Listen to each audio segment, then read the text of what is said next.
Olá, gente! Hoje falaremos sobre dor na articulação do joelho. A articulação do joelho é considerada uma curva secundária, então problemas relacionados a quadro álgico está ou vindo de cima ou vindo de baixo. Aqui a gente tem a musculatura do glúteo, tanto médio quanto máximo, quanto mínimo, que está abaixo do médio. Temos também isquiotibiais que saem aqui do ligamento sacrotuberal até aqui na perna, certo? Falar de um jeito que você consiga me entender. E ao passo que a gente tem a fáscia plantar, que se comunica aqui com a musculatura de gastrocnêmio, que termina aqui atrás da coxa. Normalmente, quando a dor já é instalada no teu sistema nervoso, quer dizer que há tempos já tinha uma disfunção muscular. Aqui, como você pode ver, tem um desalinhamento no quadril.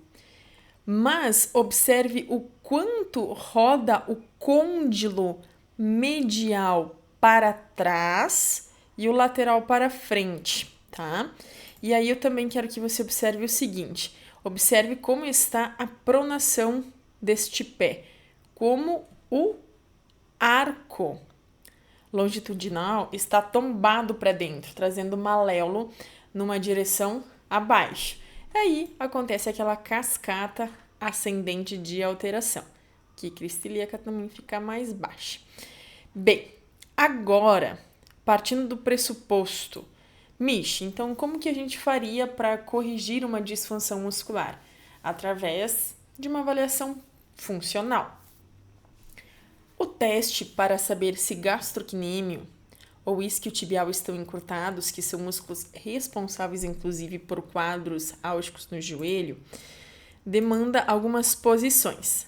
Por exemplo, aqui na posição de perfil, vamos abrir essa. A cliente, ela não tem uma hiperextensão de joelho. Entretanto, se eu traçar uma linha reta aqui, do maléolo até aqui no quadril, observe como o peso é projetado para frente. Ou seja, musculatura aqui de quadríceps, mais precisamente a musculatura do reto femoral, está sob tensão o tempo todo, numa posição encurtada. Musculatura de isquiotibial, ela está também hiperativa numa posição sob tensão. Peraí. Como que a gente descobre algumas situações? Quando a gente vem para este teste, para não ter nenhum encurtamento na musculatura de posterior, a perna precisa ficar aqui em cima do quadril. Até o pé tem uma dorsiflexão bacana, mas o ideal seria que o antepé ficasse aqui. Então, tá uns 2 dedinhos para cima, certo? Aqui a gente pode também observar um encurtamento severo discotibial medial pela cifotização que tem na coluna lombar. Outro teste que a gente vê o encurtamento do reto femoral. Observe aqui, ó, a linha do tronco com o quadril, tá? Bem retinho. Pelve encostada, abdômen encostada.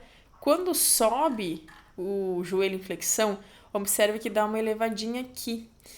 Isso me dá um diagnóstico positivo de encurtamento de reto femoral, que ele não consegue manter-se no chão por ser um extensor do joelho, e ao passo que quando flexiona o joelho ele encurta e puxa a pelve para cima, tá?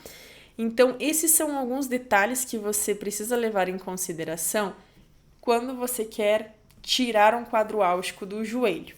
Bem, outro cara responsável também, deixa eu botar aqui para você conseguir enxergar melhor, ó.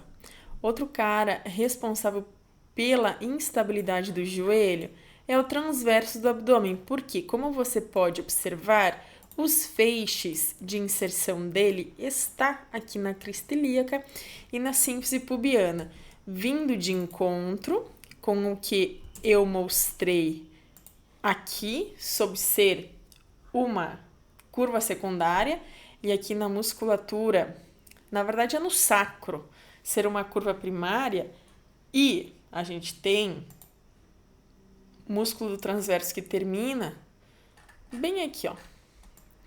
Bem no pubis, tá? Logo aqui atrás, a gente tem o sacro. Pode ser, sim, uma fraqueza excessiva na musculatura de transverso que vem trazendo esse encurtamento, aliás, essa instabilidade no teu joelho. Agora, eu quero que você observe também uma seguinte situação.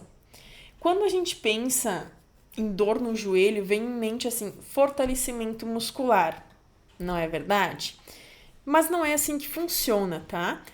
Na Revista Brasileira de Ortopedia em 2020, tem um estudioso que publicou lá, onde que foi selecionado diversos estudos em comparação exercício físico e redução de quadros de fraqueza e dores no joelho. Um dos artigos foi selecionado simplesmente para deixar esta seguinte reflexão.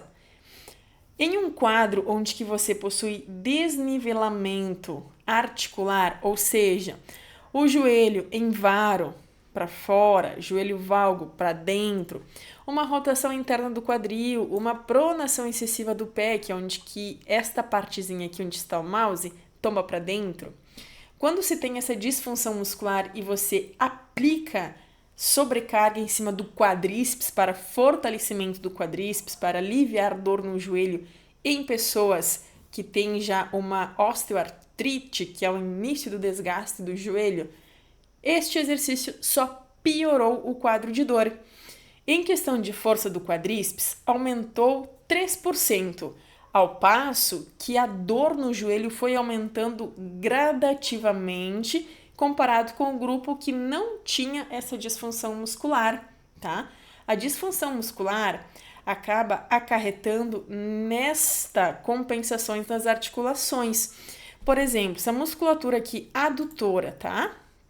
Se a musculatura adutora estiver encurtada e a musculatura aqui, ó, do glúteo médio estiver alongada, sabe o que vai acontecer? O seu quadril vai ficar para cima, porque a musculatura do glúteo médio, que inclusive é um potente estabilizador do joelho, como você pode ver aqui, o trato iliotibial, ele termina aqui no côndilo da tíbia, côndilo lateral, ele estabiliza o joelho. Só que quando tu tem um adutor hiperativo, acontece como se fosse uma adução do seu quadril. A perna, ela faz com que o quadril suba. Ao passo que quando você tem também uma fraqueza excessiva na musculatura de aqui, ó, tibial anterior, fica excessivamente alongado, fica fraco, acaba tombando o joelho para dentro, exige uma tensão excessiva sobre o trato iliotibial, que também tem essa comunicação com o glúteo médio. Então, quando você tem um quadro doloroso, primeiro você tem que identificar quais que são as disfunções musculares que estão acarretando essa dor. Porque muitas vezes não é a falta de força na sua coxa, e sim é uma falta de estabilidade nas articulações adjacentes. Não esquecendo que o joelho é uma curva secundária, tá? Aqui a gente tem a linha superficial posterior, responsável por nos manter ereto, ao passo que tem aqui a musculatura que faz a comunicação da linha superficial anterior, que serve inclusive para proteger as nossas vísceras quando você está muito cansado, quando você tem algum problema muito grave, acaba toda essa parte indo para frente.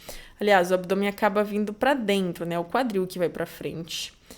Aqui apaguinho, só trocar. Ó. Aqui o abdômen acaba indo e aqui a pelve indo para frente, tá? Então a linha superficial anterior acaba ficando numa posição encurtada, ao passo que a musculatura da linha superficial posterior fica excessivamente alongada. Normalmente, aqui fica excessivamente alongado e aqui fica excessivamente encurtado, fica rígido, fica tenso. certo? Então aqui a gente tem que fortalecer. Normalmente aqui a gente tem que fortalecer também. E aqui a gente tem que alongar. Então, antes de qualquer coisa, quando você tem uma sintomatologia no joelho, vou erguer aqui para você me ver melhor. Quando você já tem um quadro doloroso, sempre entenda assim, procure identificar a causa. O que causou essa dor? Normalmente, gente, quando você entra num treinamento resistido de pesos, numa academia, por exemplo, o primeiro passo sempre é assim, fortalecimento da coxa, fortalecimento da coxa. Está errado. A coxa muitas vezes é a última que você deve fortalecer. E lembrando também que neste artigo da Revista Brasileira de Ortopedia, ele destaca muito bem sobre os alongamentos, que os alongamentos eles não são só alongamentos, e sim são responsáveis por tirar essa quebra de dominância entre músculos tônicos e músculos fásicos. Por exemplo, isquiotibial, músculo adutor, são os músculos tônicos que inibem a musculatura fásica, glúteo máximo e glúteo médio, que estabilizam o quadril e seguindo de uma estabilidade na articulação adjacente para baixo ou para cima. Então, um glúteo forte, ele simplesmente deixa você intacto tanto com a sua coluna quanto com o seu joelho, tá bom?